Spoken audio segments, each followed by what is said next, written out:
नमस्कार साथियों, स्वागत है आप सभी का आपकी अपनी पाठशाला पर। मैं हूं अंकित अवस्थी। आप हैं मेरे साथ में एक ऐसे विषय पर चर्चा करने के लिए।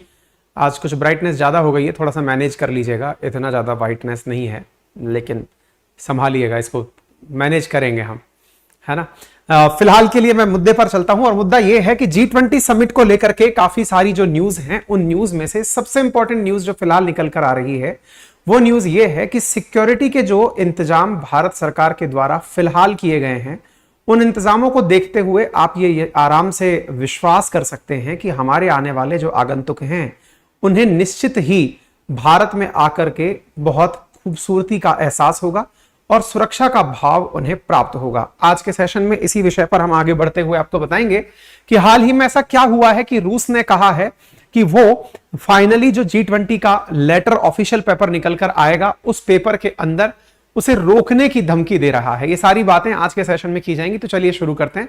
सबसे पहली जो खबर है वो ये है कि G20 समिट की सुरक्षा के लिए बालाकोट एयर स्ट्राइक में जिस निगरानी करने वाले यंत्र ने निगरानी की थी, जिसका नाम नेत्रा था, वो इस समय G20 की भी जो बैठक दिल्ली में हो रही है 8 तारीख से शुरू होकर 9 और 10 को जो चलेगी, उसकी भी निगरानी करेगा। क्या है ये कहानी, इसके बारे में बताएंगे। फिलहाल के लिए हेडलाइंस देख लीजिए। हेडलाइंस में लिखा हुआ है Netra aircraft AI army NSG among other elite measures. रुकिए, ये ब्राइटनेस मुझे भी परेशान कर रही है।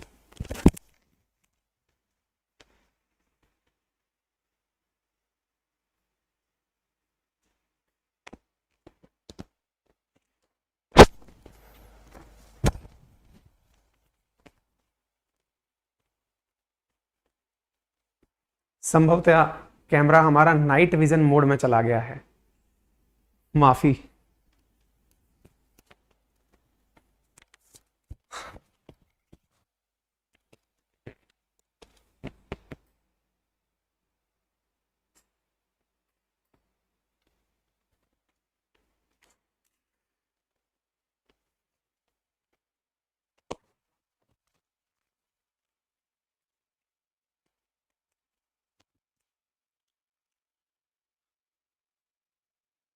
अब कितना विजिबल होता है मैनेज करिए, अदरवाइज फिर हम इसको और कंट्रोल करने की कोशिश करेंगे।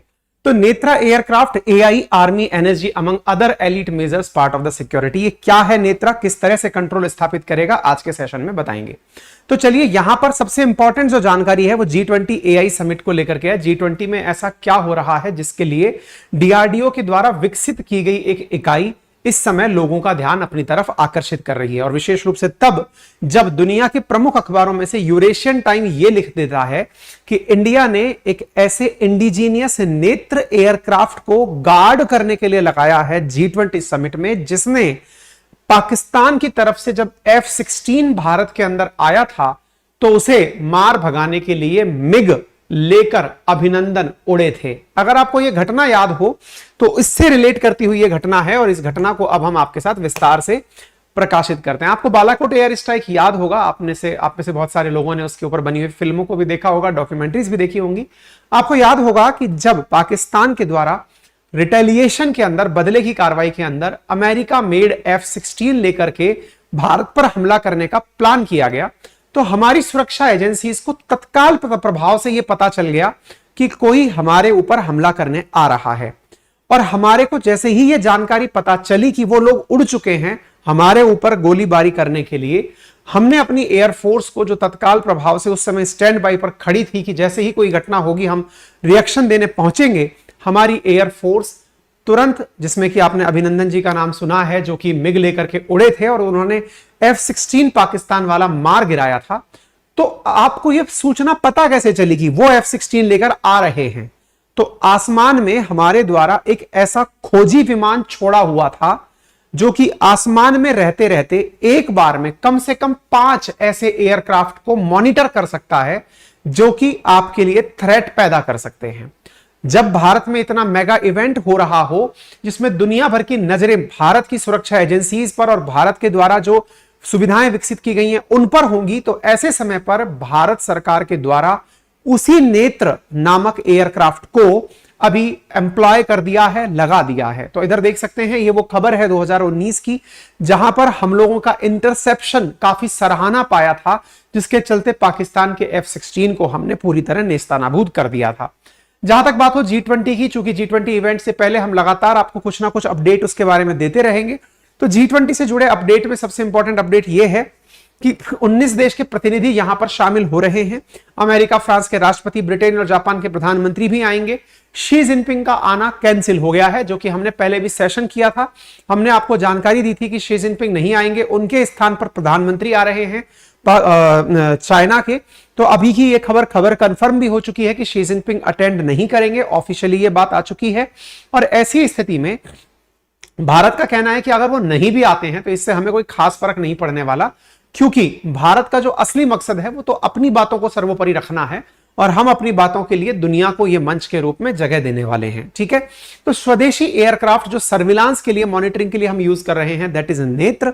और यह नेत्र भारत के द्वारा, अपनी वायुसेना के द्वारा फरवरी 2019 में बालाकोट एयर स्ट्राइक के समय पर यूज किया गया था। नेत्र विकसित कब हुआ, कैसा दिखता है, क्या है, तो इसके बारे में जान लीजिए। कुछ इस प्रकार का यह एयरक्राफ्ट दिख रहा है, जो कि 2007 में इसका निर्माण शुरू हुआ था। 2460 करोड़ रुपए की लागत से बनकर के नेत्र तैयार हुआ था। नेत्र 5 घंटे तक हवा में रह सकता है, इसको वहीं पर रिफ्यूल करके दोबारा भी उड़ाया जा सकता है, यानी कि अगले 9 घंटे तक भी यह उड़ान भर सकता है। और साथ ही साथ जो रडार के सिग्नल्स मार्केट, मतलब वायु में आ रहे होते हैं, ये उनको भी पकड़ने में माहिर है।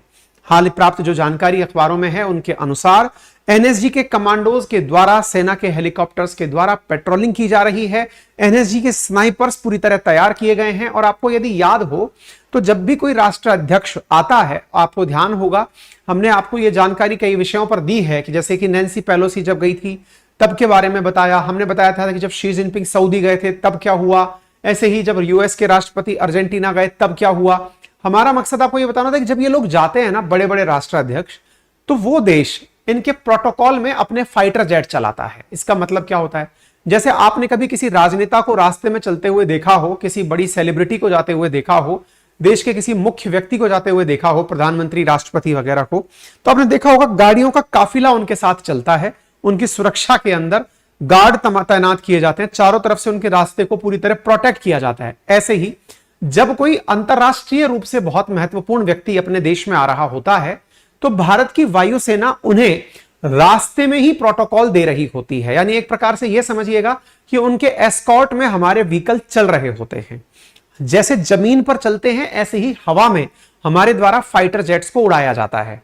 हमारे द्वारा, जैसे अमेरिका के राष्ट्रपति का जब वो जहाज आएगा, तो उस समय उसको प्रोटेक्ट करने के लिए कि कहीं गलती से कोई भी तरह की उनको दिक्कत ना हो, इसके लिए हमारे द्वारा मिराज, राफेल और मिग विमान, सुखोई विमान ये तैनात किए जाएंगे, ताकि उनके ऊपर किसी भी प्रकार की कोई दुश्मन की निगाह हो तो उसे तत्काल प्रभाव से न्यूट्रलाइज किया जा सके। और यह एक स्टैंडर्ड कन्वेंशन बन चुका है अब, कि जब कोई बहुत ही इंपॉर्टेंट व्यक्ति देश में आ रहा होता है तो पूरी की तरह से, मतलब उन्हें सुरक्षा हवा में भी दी जाती है। ठीक है ना। एनएसजी के गार्ड्स के द्वारा ये तस्वीरें आप देख सकते हैं किस प्रकार से ये प्रॉपर मतलब प्रैक्टिस करते हुए दिख रहे हैं। एक होटल है दिल्ली की ली मेरिडियन, जिसके ऊपर हेलीकॉप्टर को उतारते हुए दिखाया गया है। वहां से उतर करके जो एयरफोर्स के कमांडो हैं या फिर ये एनएसजी के जो कमांडो हैं, इनको आप जाते हुए देख सकते हैं। ये तस्वीरें हैं जो दर्शाती हैं कि किस तरह से मुस्तैदी के साथ इस दिन की तैयारी चल रही है, कि यदि कुछ भी अनहोनी होती है तो उससे निपटने के लिए तैयारियां कैसे होंगी, जहां हमारे विदेशी डेलीगेशन रुकेंगे उनकी सुविधाओं का ध्यान कैसे रखा जाएगा। देखिए आपको यह एक होटल की छत पर उतरता हुआ हेलीकॉप्टर संभवतया दिखाई दे रहा होगा, जिसको कि यहां पर हेलीपैड के रूप में उतारा जा रहा है। ये सब अभ्यास किए जा रहे हैं। अभ्यास के क्रम में सुखोई 30, मिराज 2000 और सुखोई ये सब पूरी तरह से तैनात किए जा रहे हैं, जो कि आने वाले समय में सुरक्षा देंगे।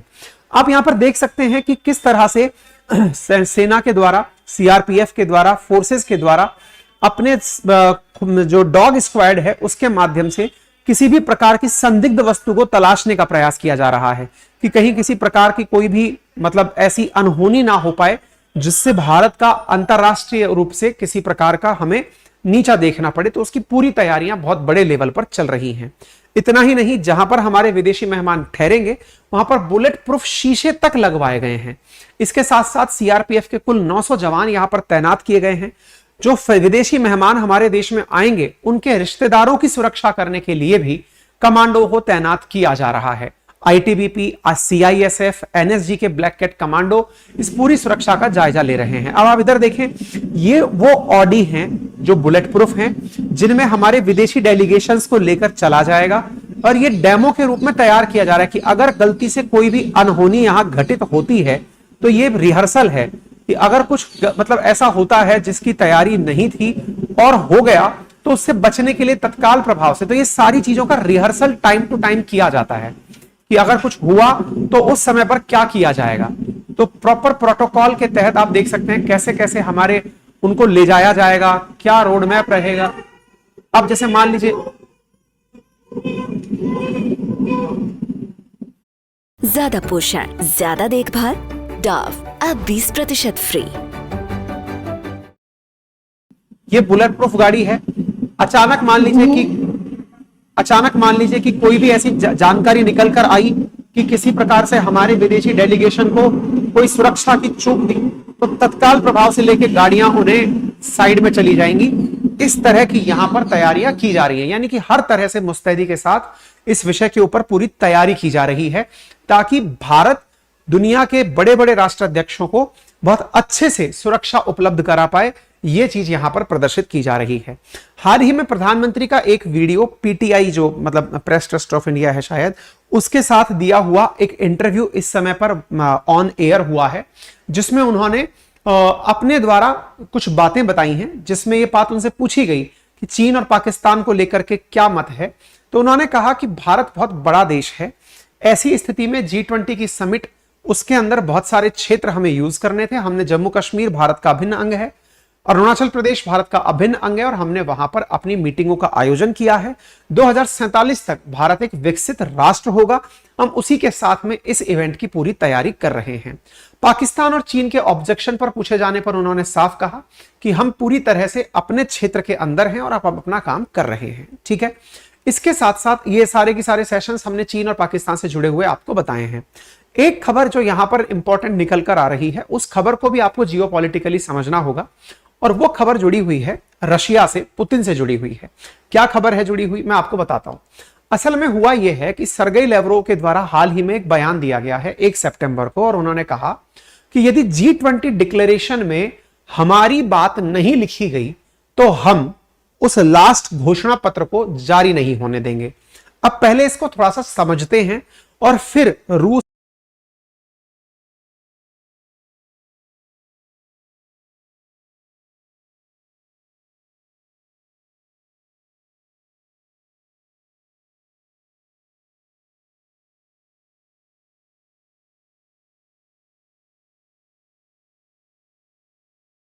के इस बयान को समझने का प्रयास करते हैं। जब भी आपने कोई मीटिंग सुनी हो कि कहीं पर भी, चाहे ब्रिक्स की बैठक हो, चाहे यूनाइटेड नेशंस की अध्यक्षता में कोई बैठक हो रही हो, या फिर किसी प्रकार के G7 की मीटिंग हो रही हो, जब मीटिंग खत्म होती है ना, तब जाकर के एक घोषणा पत्र, एक डिक्लेरेशन जारी किया जाता है कि जब मीटिंग संपन्न हो गई, हम इस मीटिंग में, जैसे बाली में खत्म हुई तो बाली डिक्लेरेशन, ऐसे इंडिया में नई दिल्ली में खत्म होगी तो नई दिल्ली डिक्लेरेशन। तो डिक्लेरेशन में उस मीटिंग में जो बातें हुई उन बातों को लिखा जाता है और भविष्य के लिए जब हम कभी आगे मिलेंगे तो किन बातों पर चर्चाएं होंगी, इन्हें भी लिखा जाता है। ऐसी स्थिति में जहां तक बात हो रशिया की, रशिया ने कहा है कि G20 मेंबर्स जब अपनी बातें रखें, अगर उन्हें रशिया यूक्रेन पर कुछ बोलना है बोलें, लेकिन रशिया का पक्ष लिखे बिना आप कोई भी चीज जारी नहीं करेंगे। अब आप पूछेंगे कि इससे किसको दिक्कतें होंगी। असल मायने में भारत ने रशिया यूक्रेन मुद्दे को इस मीटिंग से दूर रखने का ही सोचा था। भारत ने यूक्रेन को भी इस विषय पर बोलने के लिए इनवाइट नहीं किया, लेकिन वेस्टर्न कंट्रीज ये चाहती हैं, और ये भारत के लिए बड़ा धर्म संकट होने वाला है कि वेस्टर्न कंट्रीज ये चाहती हैं कि भारत रशिया यूक्रेन वॉर के मामले में कुछ बोले। ऐसी स्थिति में रशिया का कहना है कि जब भी अगर कोई चीज कही जाए वेस्टर्न देशों के मतलब प्रभाव में आकर के, और उसकी राय नहीं ली गई और उसका पक्ष नहीं जाना गया, तो वो उसे पास नहीं होने देंगे। तो एक प्रकार से ये हमारे लिए ऐसी स्थिति आ गई है कि उनका मतलब ये जानकारी बाहर कहां से आई, तो इनकी जानकारी आई जब सर्गेई लेवरोव जो कि 2004 से रशिया के विदेश मंत्री हैं, उनसे एक इंस्टीट्यूट में पूछा गया था, Moscow state institute of international relations में, तो उनसे पूछा गया कि भाई ऐसा G20 में हुआ तो क्या होगा। तो उन्होंने कहा देखिए आम सहमति के बाद ही कोई लेटर डिक्लेरेशन के रूप में जा पाता है, नंबर एक। और दूसरी बात यह है कि जब भी कोई देश G20 की अध्यक्षता करता है और कोई सहमति नहीं बन पाती है तो फिर वो देश अपने स्तर पर ही विज्ञप्ति जारी कर सकता है, और ऐसी स्थिति में भारत यदि कोई आम सहमति ना बने तो विज्ञप्ति जारी कर सकता है। लेकिन क्या आपको लगता है कि यह इतना आसान होगा कि रशिया यूक्रेन का मुद्दा डिस्कस किए बिना हम रह जाएं, या फिर रशिया यूक्रेन का मुद्दा डिस्कस ना हो यह भारत चाहता है? वेस्टर्न वर्ल्ड चाहते हैं कि वो डिस्कस हो, रशिया चाहता है कि डिस्कस हो तो हमारा नाम भी आए, हम भी उसमें अपना पॉइंट बताएं, वो भी डालना। कुछ इस प्रकार से सब तरफ से माहौल टाइट है। अब बड़ा सवाल है कि क्या भारत इस विषय को टाल सकता है क्या? आंसर है नहीं। ऐसा क्यों? क्योंकि फ्रांस के द्वारा फरवरी में ही मना कर दिया गया था कि यदि आप लोगों ने इस विषय पर चर्चा नहीं की तो हम नहीं आएंगे। तो इसका मतलब यह विषय तो चर्चा में लिया जाएगा। रशिया ने इसको और क्रिटिकल कर दिया कि यदि चर्चा हुई और हमारा पक्ष नहीं जाना तो हम इसको पास नहीं होने देंगे। भारत बीच में फंस गया। कैसे? क्योंकि भारत असल मायने में कह चुका है कि यह हमारी प्रायोरिटी नहीं है। तो मुझे लगता है कि जो हमारा आखिरी घोषणा पत्र जारी होगा उसमें भारत अपना वही सेट 3 शब्द का, 3 जो प्रेम के अक्षर हैं, डायलॉग, पीस और डिप्लोमेसी, पीस और डायलॉग, DDP, इनके आधार पर ही दुनिया के देशों को आगे बढ़ना चाहिए। भारत संभवतया यही बात को वहां पर दोहराएगा। ऐसी स्थिति में देखना यह जरूरी होगा कि क्या रूस का पक्ष रखने से वेस्टर्न वर्ल्ड के द्वारा किसी प्रकार की कोई प्रतिक्रिया तो नहीं आ जाएगी। इवेंट का आयोजन जितना भारत के लिए खास है, दुनिया भी इस चीज को नजरें गड़ाकर देख रही है कि भारत इस समय दोनों प्रकार की ताकतों को मैनेज करने में कैसे कामयाब होता है। दोनों ध्रुवों को एक पटल पर लाने में यदि भारत कामयाब हुआ तो यह अपने आप में एक बहुत बड़ी भारत की सफलता मानी जाएगी। बाकी आपको इस विषय पर क्या लगता है जरूर आप हमें कमेंट बॉक्स में बता सकते हैं।